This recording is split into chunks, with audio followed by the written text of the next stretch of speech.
کیا ہوتا اگر 1973 میں نیو اورلینز کے اپسٹیئرز لاؤنج میں آتش زنی کرنے والا مجرم فرار ہونے کی بجائے موقع پر ہی گرفتار ہو جاتا؟ یہ امریکی تاریخ کا سب سے خونی ہم جنس پرست مخالف حملہ تھا، جس میں 32 لوگ مارے گئے تھے۔ لیکن میڈیا نے اس پر توجہ نہیں دی کیونکہ اس وقت ہم جنس پرستی غیر قانونی تھی۔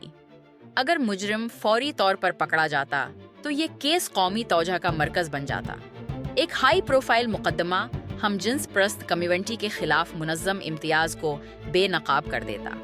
متاثرہ خاندانوں کو اضافی صدمے نہیں اٹھانے پڑتے جب پولیس نے لاشیں واپس کرنے سے انکار کیا تھا۔ فوری انصاف سے ہم جنس پرست حقوق کی تحریک دہائیوں پہلے تیز ہو جاتی۔ یہ کیس اسٹون وال سے بھی پہلے ایک طاقتور علامت بن جاتا۔ قانونی تحفظ اور سماجی شعور جلدی آنے سے مستقبل کے نفرت انگیز جرائم رکھ سکتے تھے۔ ایک گرفتاری پوری تاریخ بدل سکتی تھی۔